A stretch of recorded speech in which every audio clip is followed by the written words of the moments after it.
Only me. Only me. All things are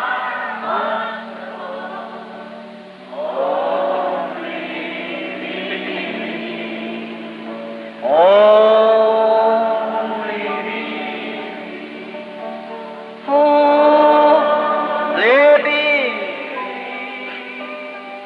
All things are only.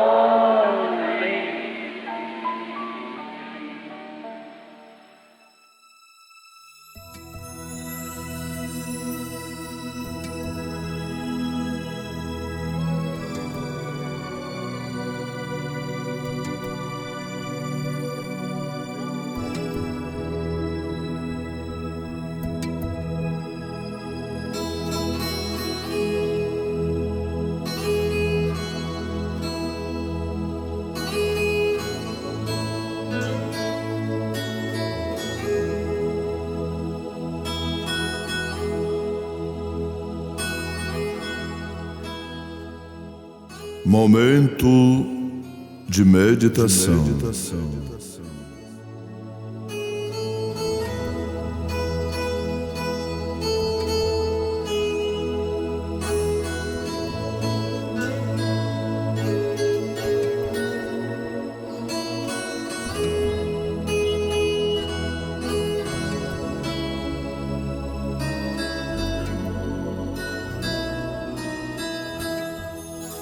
Eis que estou à porta e bato, e se alguém ouvir a minha voz e abrir a porta, entrarei em sua casa e com ele cearei, e ele comigo.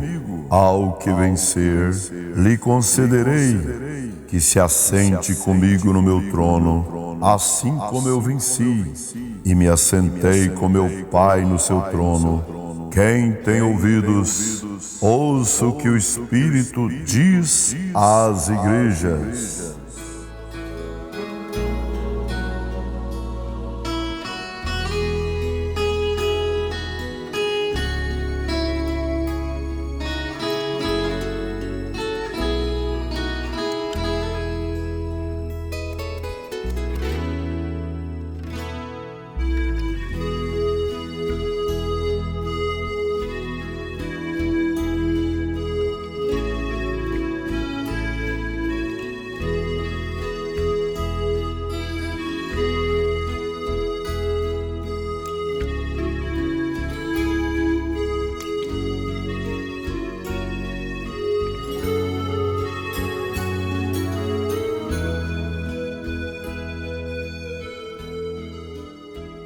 Cristo fora da igreja.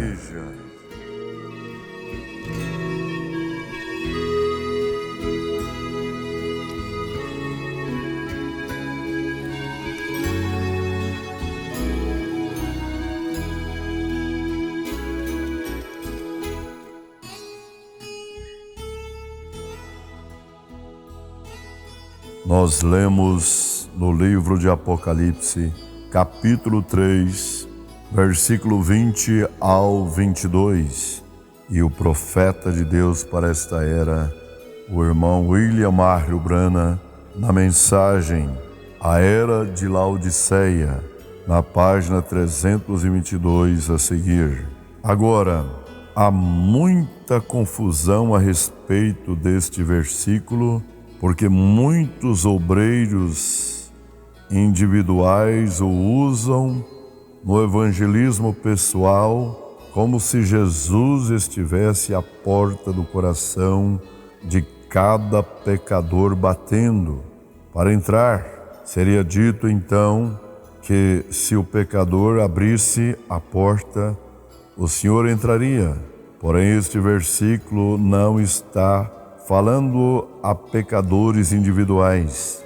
Esta mensagem inteira tem uma conclusão, assim como tem cada mensagem em cada era.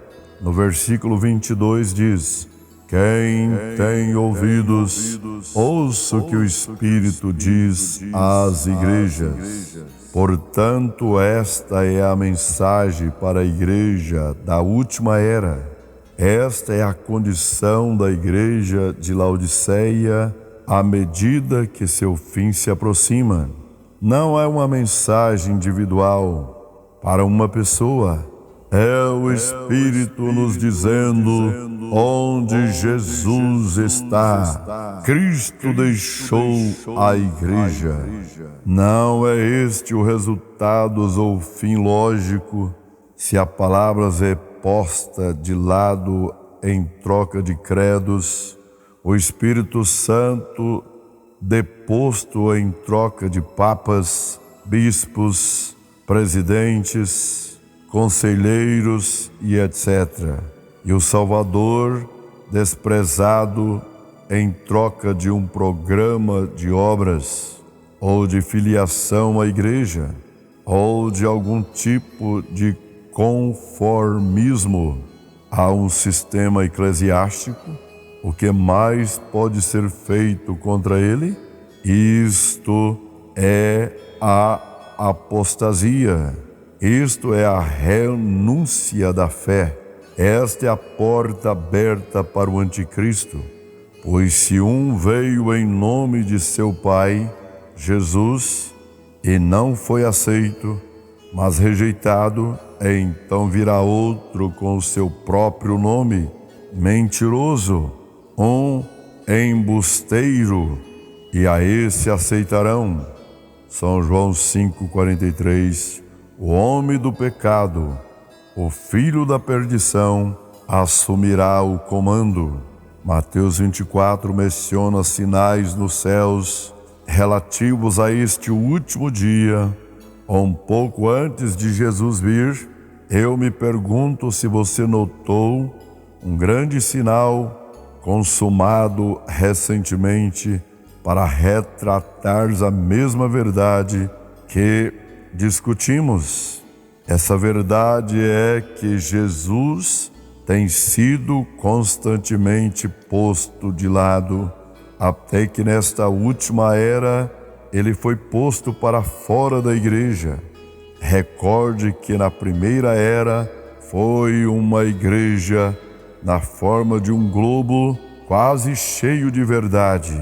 Todavia havia um pequeno erro chamado as obras dos nicolaítas, que impedia que o círculo fosse completo.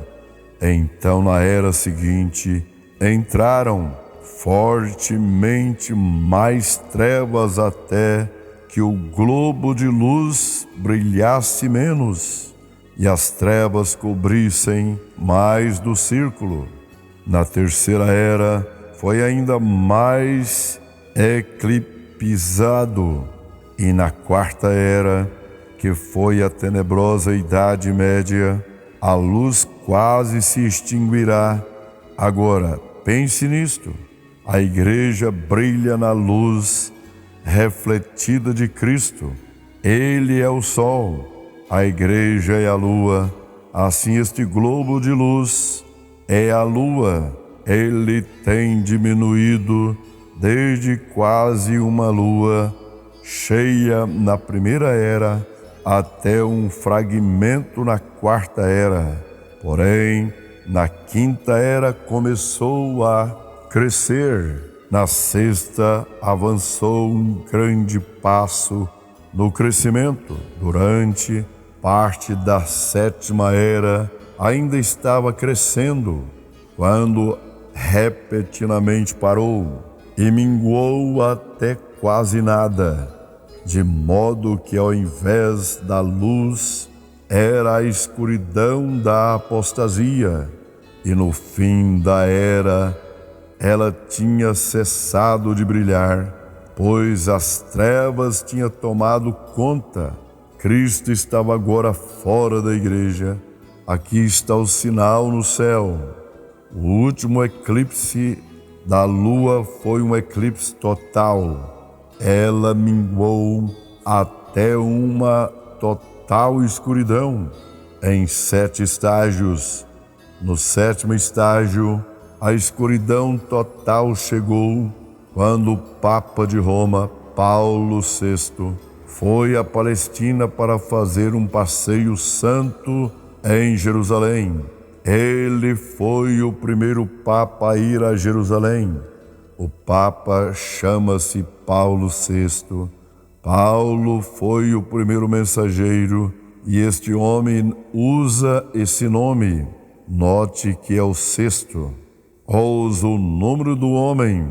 Isto é mais do que uma coincidência.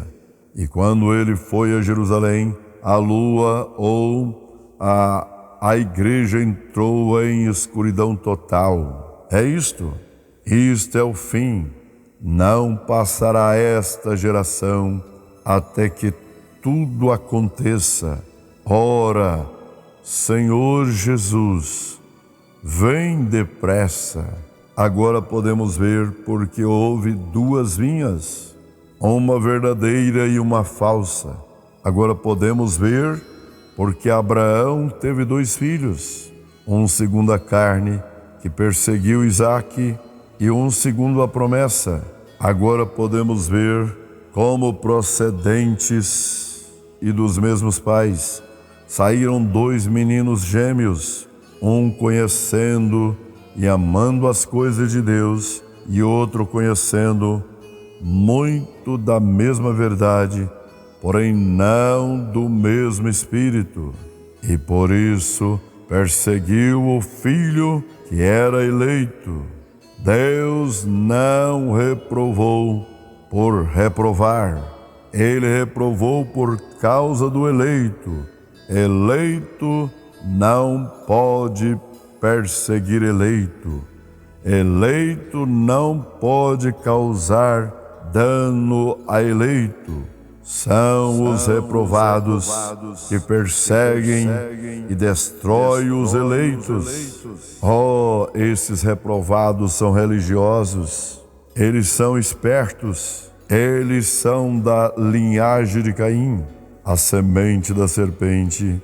Eles edificam suas babéis. Eles edificam suas cidades. Eles edificam os seus impérios. E durante todo o tempo, invocando a Deus, eles odeiam a verdadeira semente e farão tudo o que podem, mesmo no nome do Senhor, para destruir os eleitos de Deus. Porém, eles são necessários. Que tens a palha com o trigo? Nenhuma palha, nenhum trigo. Mas no fim, o que acontece com a palha é queimada com fogo que nunca se apagará. E o trigo, onde está ele? Está juntado em seu celeiro. É onde ele está. Ó eleito de Deus, guarda-se, escute atentamente, seja cauteloso, opere sua salvação com temor e tremor. Confia em Deus e se fortaleça em seu poder.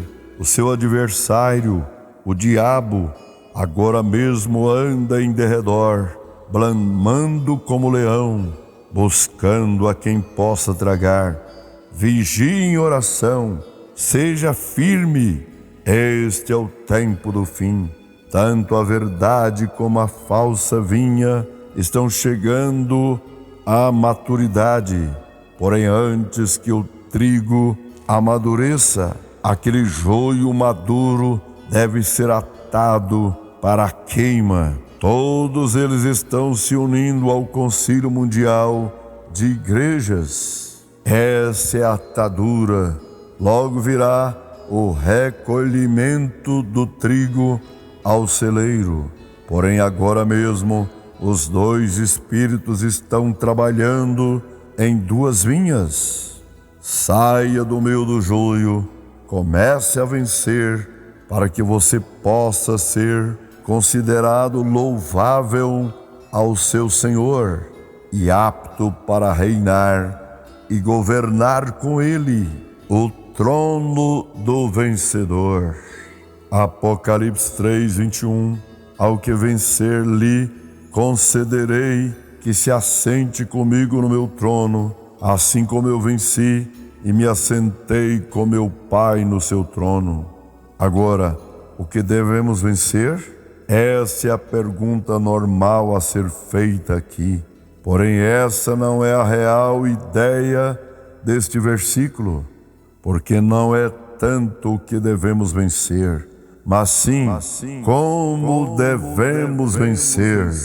Ora, isto é lógico, porque será que importa muito o que devemos vencer, uma vez que sabemos como vencer?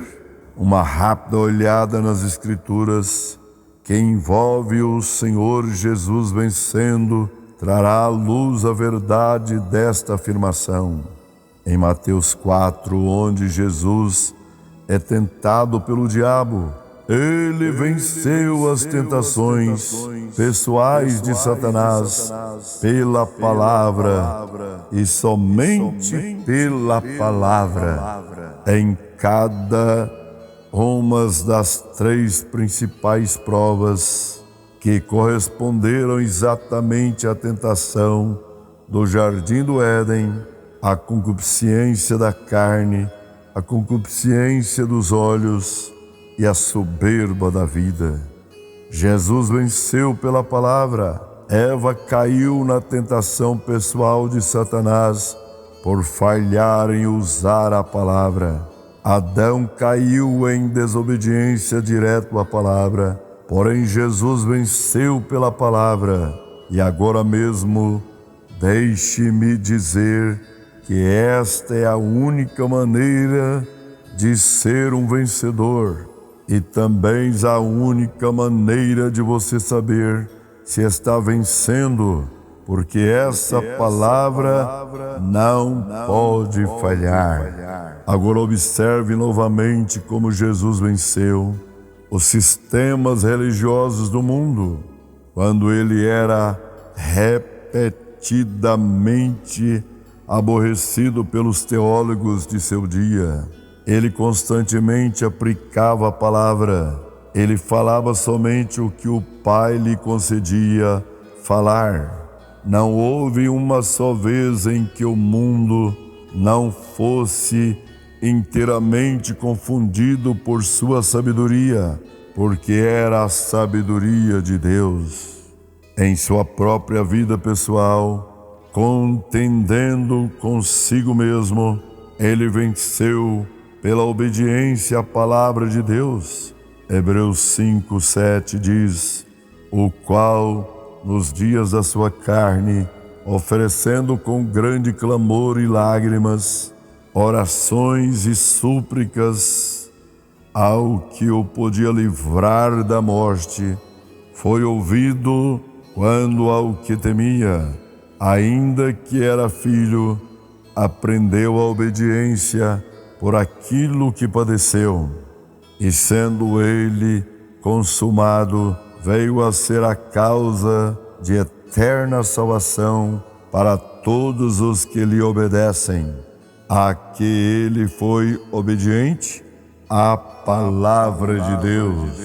Pois bem, não haverá uma só pessoa que se assentará no trono do Senhor Jesus Cristo sem que tenha vivido essa palavra. Suas orações, seus jejuns, seus arrependimentos, não importa o que você apresente a Deus, nada disso lhe dará o privilégio de assentar-se naquele trono. Será concedido somente à noiva palavra, assim como o trono do rei é compartilhado com a rainha, porque ela está unida a ele, assim também somente aqueles que são dessa palavra, assim como ele é dessa palavra, compartilharão daquele trono.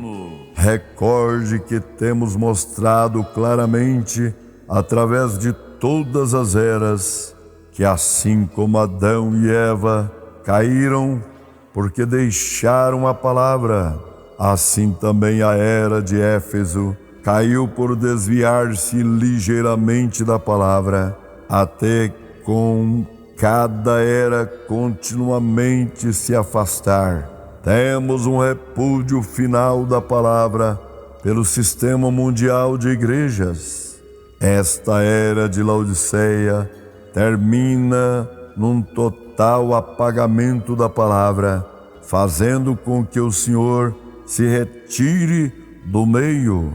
Ele acha-se fora, clamando os seus que o segue pela obediência à palavra.